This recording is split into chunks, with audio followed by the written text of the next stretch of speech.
ध्यान से सुनिए। देखिए आज हम देखने वाले क्लास 12 का पॉलिटी चैप्टर नंबर आपका 2 है और ये आपका चैप्टर का नाम है दो दृढ़ताकरण और यहाँ पार्ट 2 वीडियो होगा। अगर आप पार्ट 1 नहीं थे प्लेलिस्ट में जाकर देख सकते हैं। अगर आप ये पार्ट 2 भी देखेंगे तो आपको दिक्कत नहीं होगा। चलिए देखने तो स्टार्ट करते हैं। तो आज का टॉपिक है ईएसआर यानी कि सोवियत संघ के विघटन के कारण क्या थे। सोवियत संघ के विघटन के कारण क्या थे। सबसे पहले आप ये जानिए कि सोवियत संघ का विघटन कब हुआ। 1991 में हुआ। कब हुआ? 1991। अब इसका विघटन का कारण क्या था? सबसे पहला कारण था कि नागरिकों को राजनीतिक और आर्थिक आवश्यकताओं को पूरा नहीं कर पाया। मतलब जो सोवियत संघ था, जो उसमें कंट्रीज जुड़ी हुई थी, जो देश जुड़े हुए थे, वो क्या हुआ कि राजनीतिक और आपका है क्या आर्थिक जो भी आवश्यकता वो थी, उन देशों को पूरा जो है सोवियत संघ नहीं कर पा रहा था। दूसरा कारण था सोवियत संघ प्रणाली में नौकरशाही का शिकंजा, मतलब उसका दबदबा था। नौकरशाही का दबदबा कहने का मतलब यहाँ पर ये है कि सोवियत संघ प्रणाली में क्या था, साम्यवादी पार्टियों का दबदबा था। और साम्यवादी पार्टी अपने लिए मतलब है कार्यधर्ता जो रखे थे वो कौन था? तो भाई साहब मतलब साम्यवादी चाहे कम्युनिस्ट पार्टी जो अपने कार्यधर्ता रखे थे वो कौन थे? नौकरशाही थे। कौन थे? नौकरशाही। और नौकरशाही का ही क्या था? दबदबा था। दूसरे देशों का जो है चलता नहीं था। एक तरह से वो लग रहा था कि मतलब स्वतंत्र नहीं है। इस वजह से भी आपका विखंडन हो गया, टूट गया। अब है क्या तीसरा पॉइंट है कम्युनिस्ट पार्टी का अंकुश। अब है क्या कि कम्युनिस्ट पार्टी पर अंकुश लगने लगा, मतलब लोग जो है मतलब आरोप लगाने लगे और उस तरह जो है उसका विभाजन जो है होने लगा। तो आपने तीन बातें क्या देखा। पहला बात देखा कि जो भी उसमें देश जुड़ी हुई थी वो राजनीतिक और आर्थिक अपने आवश्यकताओं को सोवियत संघ पूरा नहीं कर पाया। इस वजह से क्या उसमें से देश जो है छटकने लगे, अलग अलग होने लगे। दूसरा रीजन ये था कि मतलब आपका कम्युनिस्ट पार्टी में नौकरशाही का क्या था? दबदबा था। तीसरा पॉइंट है कि कम्युनिस्ट पार्टी पर क्या क्या है? आरोप लगाए लगे, अंकुश लगने लगा अनेकों प्रकार का। चौथी बात है संसाधनों का अधिकतम उपयोग परमाणु हथियार में करने लगा। मतलब जो सोवियत संघ था वो क्या हुआ कि मतलब बहुत ज्यादा संसाधन का जो इस्तेमाल है वो परमाणु हथियार बनाने में करने लगे, मिसाइल बनाने में करने लगे। अब है क्या कि टेक्नोलॉजी के मामले में, प्रौद्योगिकी के मामले में यूएसए से पीछे होने लगा। लेकिन वो कह रहा था कि नहीं, हम यूएसए से पीछे नहीं है। तो ऐसे में देश को तो पता, जो भी देश से जुड़े हुए थे उसको पता चला तो नहीं ये भाई साहब यूएसएसआर जो है वो यूएसए से क्या जी पीछे जा रहा है। इस वजह से भी कई देश जो है उनसे क्या हुए, अलग हुए और पूंजीवाद की तरफ अट्रैक्ट हुए, मतलब यूएसए की तरफ जाकर जुड़ने लगे। तो इस तरह भी इसका बंटवारा हो गया। फिर रूस की प्रमुखता, मतलब है क्या रूस इसमें क्या हुआ कि मेन मालिक था, मतलब जो भी फैसला लेगा इसमें आपका सोवियत संघ में उसमें ज्यादातर रूस लेता था। ठीक है, तो इसको भी देखते लोग समझते थे कि मतलब ये जो भी कर रहा है यही कर रहा है, हम लोग कुछ कर नहीं पा रहे हैं। ठीक है, इस वजह से भी क्या हुआ, सोवियत संघ का विघटन हो गया। तो ये थे आपके सोवियत संघ के विघटन के कारण। आप इस तरह एकदम सजा के लिखेंगे, मैंने आपको बताया उस पॉइंट को याद रखिए। ठीक है, कहानी स्टोरी क्या है, सोवियत संघ विघटन कारण क्या हुआ। सबसे पहला बात है जो भी उसमें देश जुड़े हुए थे, आप ऐसे नहीं, जो भी उसमें देश जुड़े हुए थे उनकी आर्थिक और राजनीतिक आवश्यकताओं को पूरी नहीं की गई, जिस वजह से उसमें जुड़े देश जो है अलग हुए। दूसरी बात आपने याद रखना है कि मतलब उसमें सोवियत संघ जो प्रणाली था वो नौकरशाही का क्या था? दबदबा था। यानी कम्युनिस्ट पार्टी ने जो अपने रख रखाव के नौकरशाही को अपनाया था उसी क्या थी? पावर थी, उसी की चलती थी। और ऐसे में सोवियत संघ में जुड़े जो देश थे वो क्या हुए? अलग हो गए। वो मतलब इतना बर्दाश्त नहीं कर पाए। और तो तीसरी बात है सोवियत पास कम्युनिस्ट पार्टी पर यानी समाजवादी पार्टी पर क्या हुआ?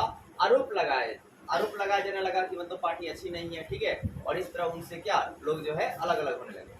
फिर आपका है क्या कि मतलब संसाधनों का उसने अधिकतम उपयोग जो है किसमें किया? परमाणु हथियार में करने लगे। सोवियत संघ के पास बहुत ज्यादा संसाधन था लेकिन उनका ज्यादातर उपयोग जो है परमाणु मिसाइल बनाने में करने लगे। और आपका है क्या कि मतलब टेक्नोलॉजी के मामले में अमेरिका से पीछे होने लगे। लेकिन ये बोलते थे नहीं, हम अमेरिका से पीछे नहीं है। तो इस वजह से लोग जो है जानते थे कि नहीं ये पीछे हो रहे आस्ते आस्ते। ठीक है, तो इस वजह से भी क्या हुआ कि मतलब उन्होंने इनसे क्या कर दिया? अलग हो गया। फिर इसके बाद रूस की क्या थी? प्रमुखता थी। मतलब जो कुछ भी है इसमें सोवियत संघ में पूरा पावर किसके पास है? रूस के पास ही है। सोवियत संघ क्या था? 15 देशों का संगठन था। ठीक है, लेकिन इसमें मेन हेड कौन था? रूस था। अब देखिए रिजल्ट निकल कर क्या आया, सोवियत संघ के आपके विघटन का परिणाम क्या हुआ। पूरा हेडिंग रहेगा सोवियत संघ के विघटन के परिणाम, ये अलग से 2 मार्क्स में आएगा और पूरा रहेगा 5 मार्क्स में रहता है। सबसे पहली बात, कोल्ड वार एंड हो गया, मतलब कोल्ड वार की क्या हो गई?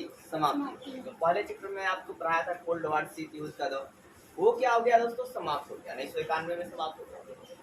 फिर क्या हथियारों की होड़ की समाप्ति होगी। जो हथियार बनाने का मतलब जो आपका सिलसिला चल रहा था वो क्या हो गया, समाप्त हो गया।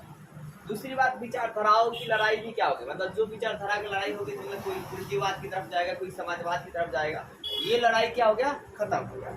तीसरी बात है क्या कि एक ध्रुवीय विश्व हो गया। और एक ध्रुवीय विश्व का क्या होगा, मतलब एक ध्रुवीय मतलब अब जो पावरफुल सबसे आदमी है अब वो एक ही आदमी है, वो कौन है भाई साहब, तो अमेरिका है। अब सोवियत संघ जो है नहीं रहा। इसके बाद दोस्तों आ गया नए नए देशों का उदय हुआ। अब यहाँ नए नए देशों का उदय का मतलब क्या हुआ है कि जो भी यूएसएसआर में कंट्री जुड़ी थी वो कंट्री क्या हुई, अलग हुई। अब वो थोड़ा अपने आप को स्वतंत्र महसूस कर रही थी और वो इस तरह क्या हुआ, नए देशों का उदय हुआ। और है क्या, इसके बाद जो रूस था वो यूएसएसआर का उत्तराधिकारी बन गया। इसके बाद मतलब जो देश का क्या हुआ, विखंडन हुआ, तो उसके बाद क्या हुआ कि यूएसएसआर का उत्तराधिकारी कौन बन गया, मतलब पूरा मालिक संपूर्ण रूप से कौन बन गया, तो रूस बन गया। कौन बन गया, रूस। फिर है क्या कि इसके टूटने से समाजवादियों पर क्या हुआ, प्रश्न चिन्ह उठने लगा कि समाजवादी जो पार्टी उतनी अच्छी नहीं है। अब है क्या, हमारा जो टॉपिक है शाक थेरेपी, ये भी आपका पेपर में आता है, बहुत अच्छा टॉपिक है शाक थेरेपी। अब ये चीज क्या होता है, देखिए सबसे पहले हम जानते हैं जो अभी आपने जस्ट पॉइंट समझा इसके अकॉर्डिंग कि जब यूएसएसआर का विघटन हुआ तो नए नए देशों का उदय हुआ। पहला पॉइंट क्या है, जब यूएसएसआर का विघटन हुआ तो उसमें जो कंट्री थी जो बाहर निकली, इसमें क्या हुआ, नए नए देश का क्या हुआ, उदय हुआ। और यूएसएसआर को छोड़कर, मतलब यूएसएसआर को छोड़कर पूंजीवाद की मॉडल को अपनाया। पूंजीवाद क्या जी, मॉडल को अपनाया, जिसे शाक थेरेपी कहा जाता है। पूंजीवाद के मॉडल को अपनाया मतलब उन्होंने अमेरिका में जुड़ने का प्रयास किया, यूएसए में क्या जी, जुड़ने लगे। ठीक है, तो आपने क्या देखा, जब यूएसएसआर का विघटन हुआ, यूएसएसआर का जी विघटन हुआ तो नए नए देशों का उदय हुआ। और वे नए नए देश क्या किए कि अपने देशों में पूंजीवाद को अपनाया। पूंजीवाद क्या जी, मॉडल को अपनाया, जिसे शाक थेरेपी कहा जाता है।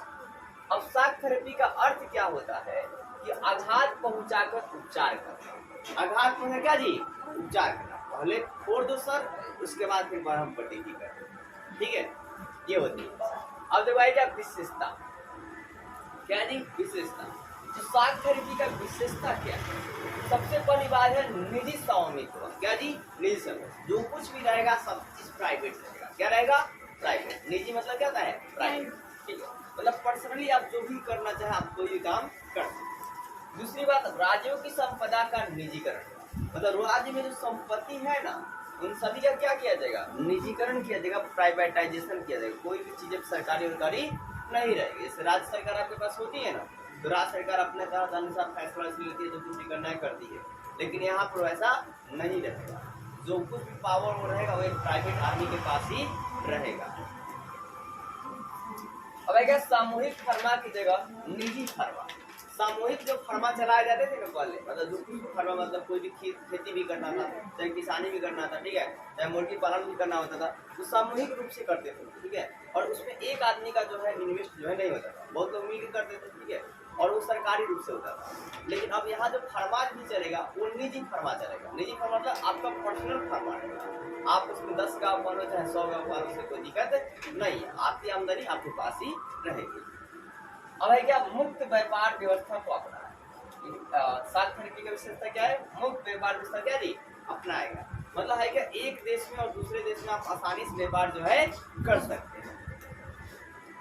मुद्राओं को अपनी परिवर्तन की, मतलब बोला कि सिर्फ जरूरी नहीं कि हम लोग हमारी मुद्रा है तो हम इस मुद्रा का प्रचलन सिर्फ इसी कंट्री में करेंगे, बल्कि दूसरे देशों में भी क्या करेंगे, वहां की मुद्राओं को एक्सचेंज कर वहां पर व्यापार जो है करेंगे। अब क्या कि पश्चिमी देश की, ध्यान दीजिएगा, पश्चिमी देश की आर्थिक व्यवस्था से जुड़ा हुआ। लेकिन आपका है क्या कि मतलब ध्यान दीजिए, पश्चिमी देश क्या जी, आर्थिक व्यवस्था से क्या था जी, जुड़ता गया। जो भी पश्चिमी देश है वो किससे जुड़ते गए, आर्थिक व्यवस्था से, मतलब पैसे वाला मेथड से जुड़ते गए।